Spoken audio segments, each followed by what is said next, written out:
অবস্থা।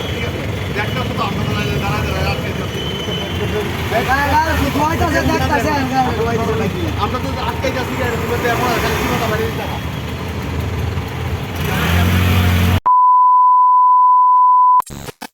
নমস্কার বন্ধুরা, তোমরা সবাই কেমন আছো? আশা করি তোমরা সবাই ভালো আছো। তো আজকের ব্লগটা আশা করি তোমাদের কাছে ভালোই লাগবে। তোমরা পুরো ভিডিও দেখবে, আর ভিডিও দেখার পরে যদি ভালো লাগে একটা লাইক অবশ্যই করে দেবে। আর ভিডিওতে যদি আমি কিছু ভুল ত্রুটি করে থাকি তোমরা অবশ্যই কমেন্টে লিখতে পারো। এখন বাজে সকাল 9টা। তো আমি রান্নাঘরে গেলাম রান্না করতে। আর যখন রান্না করতে গেলাম সবজি কাটতে কাটতে অনেকটা সময় চিন্তা করলাম যে তোমাদের আজ কি বলতে পারি সবজি সম্বন্ধে, কারণ আমার তো কিচেন চ্যানেল আছে, তোমরা অবশ্যই এখানে গেলে কিচেন চ্যানেলে আমার রান্না দেখতেই পারবে। তো তখন আমি অনেকটা চিন্তাভাবনা করে একটা কাহিনী মনে পড়ে গেল। তো তোমরা কাহিনীটা শোনার জন্য পুরো ভিডিও তোমাদের দেখতে হবে। কাহিনীটা হলো, এক রাজ্যে 4 বোন থাকতো। 4 বোনের নাম খিদে, পিপাসা, ঘুম ও আশা।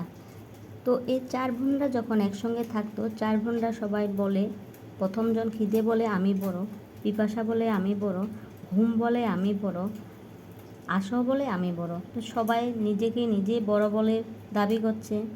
আর একদিন এই 4 বোনের ভিতরে এই দাবি নিয়ে কিন্তু অনেক বড় এক ঝগড়া বাঁধলো। আর ঝগড়ার পরে 4 বোন গেল রাজার কাছে। আর রাজার কাছে গিয়ে 4 বোন একই কথা বলছে। খিদে বলছে আমি বড়, পিপাসা বলছে আমি বড়, ঘুম বলছে আমি বড়, আশাও বলছে আমি বড়। তখন রাজা 4 বোনের কথা শুনে তখন খিদেকে প্রশ্ন করলো, তুমি বলো তুমি কিভাবে বড়? তারপর খিদে বলে, আমি এজন্য বড়, আমার জন্য সব বাড়িতেই উনুন জ্বলে, আর আমার জন্য ভালো ভালো খাবার তৈরি হয়। এরপর যখন থালাতে খানা সাজিয়ে দেয় তখন আমি পেট ভরে খাই, এই জন্য আমি বড়। খিদের কথা শুনে রাজা তার সৈনিকদের বলল, রাজ্যের কোনায় কোনায় ঘোষণা করে আসো, আজ থেকে যেন কারোর বাড়িতে উনুন না জ্বলে, খাবার তৈরি না হয়। খিদের যখন খিদে পাবে সে তখন কি করে খাবার খাবে, তখন কি করে সে থাকবে আমি দেখব। এরপর সারা দিন ও সারা রাত পেরিয়ে গেল। তার পরদিন যখন সকাল হলো তখন খিদে পেল। তখন এই দিক ওই দিক খাবার খুঁজতে লাগলো। যখন সে কিছুই পেল না তখন সে বাড়িতে পড়ে থাকা বাসি ভাত খেতে লাগলো। তখন পিপাসা সব দেখছিল। তখন সে রাজার কাছে ছুটে যায়। তখন পিপাসা রাজাকে বলে, খিদে হেরে গেছে রাজামশাই, সে রাত্রে পড়ে থাকা খাওয়ার বাসি ভাত খেয়ে ফেলেছে, দেখুন আমি সবচেয়ে বড়। পিপাসা যখন রাজামশাইকে বলল যে আমি বড়, তখন পিপাসাকে রাজামশাই জিজ্ঞাসা করলো, তাহলে তুমি বলো তুমি কিভাবে বড়? তখন পিপাসা বলে, আমার জন্য রাজ্যে কুয়ো খুঁড়ে পুকুর বানায়, এছাড়া আরও পাত্রে পাত্রে জল সঞ্চয় করে রাখে। এরপর যখন কোনো পাত্র করে আমায় জল দেয় তখন আমি পান করি, তারপর আমি পিপাসা মেটাই, সেজন্য আমি বড়। তখন রাজা তার সৈনিকদের বলে, রাজ্যে যেন কেউ কুয়ো না খুঁড়ে, পুকুরের পাড়ে পাহারা লাগিয়ে দিল, আর দেখি পিপাসা কি করে তার পিপাসা মেটায়। সারাদিন সারা রাত পেরিয়ে গেল। তার পরদিন সকালবেলা পিপাসার যখন পিপাসা পেল তখন এদিক ওদিক জল খুঁজতে লাগলো। যখন সে কোথাও আর জল পেল না তখন গর্তের মাটি খুঁড়ে জল পান করলো, আর ঘুম এইসব চেয়ে চেয়ে দেখছিল। তখন সে রাজার কাছে গিয়ে রাজাকে বলে, রাজামশাই পিপাসা হেরে গেছে, সে গর্তের জল পান করেছে, তাহলে দেখুন আমি সবচেয়ে বড়। তখন রাজামশাই ঘুমকে প্রশ্ন করল, তুমি কিভাবে বড়? ঘুম বলল, আমি এজন্য বড় কারণ আমার জন্য মানুষ খাট পালন পাতায়, আর এরপর যখন খাট পালনকে বিছানা পেতে দেয় তখন আমি ঘুমোই, তাছাড়া আমি ঘুমাই না। ঘুমের কথা শুনে রাজা তার সৈনিকদের আদেশ দিলেন, যাও গোটা রাজ্যে গিয়ে ঘোষণা করে এসো, আজ থেকে আর কেউ যেন খাট পালঙ্কে বিছানা না পাতে, দেখি যখন ঘুমের ঘুম পাবে তখন ঘুম কি করে। সারা দিন পেরিয়ে গেল, আধা রাত পেরিয়ে গেল, তখন ঘুমকে ঘুম পেল, আর তখন ঘুম এই দিক ওদিক চারদিকে বিছানা খুঁজতে লাগলো। যখন সে কোথাও বিছানা পেল না তখন সে বাধ্য হয়ে উঁচু নিচু জায়গাতে বিছানা ছাড়াই ঘুমিয়ে পড়ল। তারপর চতুর্থ বোন আশা এইসব দাঁড়িয়ে দাঁড়িয়ে দেখছিল। আর তখন সে দ্রুত রাজার কাছে গিয়ে রাজাকে বলল, রাজামশাই রাজামশাই, ঘুম ফেরে গেছে। সে উঁচু নিচু স্থানে বিছানা ছাড়াই মাটিতে ঘুমিয়ে পড়েছে। দেখুন, আমি সবচেয়ে বড়। রাজা তখন বলল, আশা ঠিক আছে, তুমি বড়, তাহলে প্রমাণ করো তুমি কিভাবে বড়।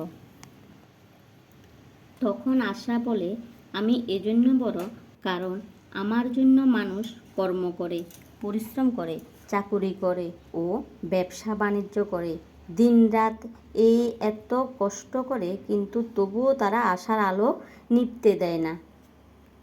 এইসব শোনার পর রাজামশাই তার সৈনিকদের আদেশ দিলেন, যাও রাজ্যের কোনায় কোনায় গিয়ে বলো, আজ থেকে কেউ যেন কোনো পরিশ্রম না করে, চাকরি না করে, ব্যবসা বাণিজ্যও না করে, কেউ যেন তার আশার প্রদীপ না জ্বালায়, দেখি আশা জাগলে কি করে।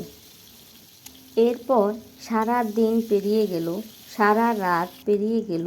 যখন আশা জাগলো, তখন সে এদিক ওদিক গিয়ে দেখল চারিদিকে নির্জন এলাকা, শুধুমাত্র এক কুমোর প্রদীপের টিপ টিপ করা আলোতে কাজ করছেন। তখন সেখানে গিয়ে থেকে গেলেন। এরপর কুমোর দেখে স্বর্ণের প্রদীপ, স্বর্ণের পাত্র আর স্বর্ণের মহল হয়ে গেছে। বন্ধুরা, যেভাবে কুমোরের আশা পূর্ণ হলো, সেইভাবে আপনাদেরও আশা পূর্ণ হোক। সেই জন্য আপনারাও আশার প্রদীপ জ্বালিয়ে কর্ম করে যান, পরিশ্রম করতে থাকুন, তাহলে দেখবেন আপনিও একদিন সফল হবেন। আজ আমি আমার এই ব্লগ চ্যানেলে তোমাদের মাঝে অন্যরকমভাবে আমি ব্লগ বানিয়ে নিয়ে আসলাম, কারণ সবজি সবাই ঘরে কাটো, সবাই রান্না করো, তো দেখলেই তোমাদের হয়ে যাবে, কারণ তোমরা দেখলেই বুঝতে পারবে কে কীভাবে রান্না করছে, তো আমাকে আর বলতে হবে না কীভাবে রান্না করছি। তা আজ তোমাদের মাঝে আমি অন্যরকমভাবে ব্লগ নিয়ে আসলাম। সবজি কাটতে কাটতে আজ আমি তোমাদের একটা মজার কাহিনী বললাম, আর তোমাদের কাছে এই কাহিনী কেমন লাগলো জানি না, যদি ভালো লাগে একটা লাইক অবশ্যই করে দেবে। আর তোমাদের কিন্তু কাহিনী বলতে বলতে কিন্তু আমার রান্না মোটামুটি কমপ্লিট হয়ে গেছে। আর এখন আমরা খাওয়া দাওয়া করব, খাওয়া দাওয়া করে একটু রেস্ট করব, রেস্ট করে বিকালে কিন্তু আমার ছেলেকে নিয়ে আবার মাস্টার বাড়িতে যেতে হবে। তো কাহিনী যদি তোমাদের ভালো লাগে লাইক করবে, কমেন্ট করবে আর অন্যদের মাঝেও শেয়ার করবে। তারপর আমরা রেডি হয়ে বের হয়ে গেলাম, ছেলেকে নিয়ে টিচার বাড়িতে যাব, মা ছেলে মিলে বের হয়ে গেলাম রাস্তাতে। আর যাওয়ার সময় বাইকে বসিয়ে একটা পাপিকে নিয়ে যাচ্ছিল, আর দেখতে খুব কিউট লাগছিল, তো আমিও একটু ভিডিওতে তোমাদের দেখালাম আর একটু পিকচারও উঠিয়ে নিলাম, খুব সুন্দর লাগলো বলে। তারপর যাওয়ার পথে জানি না কেন এত ভিড়, খুব ভিড় ছিল রাস্তায়, খুবই ভিড় ছিল, ভিড় মানে খুব মারাত্মক ভিড়। আর যখন আমরা যাচ্ছি পুরো রাস্তা জাম ছিল, টিউশন বাড়িতে যাব তখন তো টাইমে পৌঁছতে হবে। ভিড় দেখে বলছিলাম ড্রাইভারকে যে নামিয়ে দাও, আমরা হেঁটেই চলে যাব, কারণ এত ভিড়ের মাঝে গাড়ি তো যেতেই পারবে না। আর এদিকে দেখো অটোর মাঝে আর পুলিশের গাড়ির মাঝে এক বাইকওয়ালা বাইক ঢুকিয়ে দিল, আর পরে অ্যাক্সিডেন্ট হওয়ার সম্ভাবনা ছিল, আর পুলিশওয়ালা ওকে বকছিল। আর জানি না মানুষ কেন এমন করে, ভিড় দেখছে, এদিকেও গাড়ি দেখছে, অটো দেখছে, এদিকে পুলিশের গাড়ি দেখছে, তারপরেও লোকটা লাগিয়ে দিল গাড়ির ভিতরে। দেখো কেমন কেমন মানুষ থাকে এই পৃথিবীর বুকে। তারপরে আমরা এই ভিড়ের মাঝে অনেকক্ষণ দাঁড়িয়েছিলাম, আর দাঁড়িয়ে থাকার পরে কিন্তু আমরা যখন ভিড়টা কমলো আমরা ভিড় থেকে বেরিয়ে গেলাম আর চলে আসলাম টিচারের বাড়িতে। আমার শরীরটা ভালো লাগছে না, ওকে টিচার বাড়িতে দিয়ে আমি বাড়ির জন্য রওনা দিলাম। ও দুটো টিচার বাড়ি ছিল, একটা টিচার বাড়ি শেষ করে আরেকটা টিচার বাড়িতে দিয়ে আমি বাড়িতে চলে যাব। ও যেতে যেতে রাত্রে 10:30 11টাও বাজবে। তো আজকের মতো ভিডিওটা এখানে শেষ করলাম। সবাই ভালো থাকবে, সুস্থ থাকবে, বাই বাই।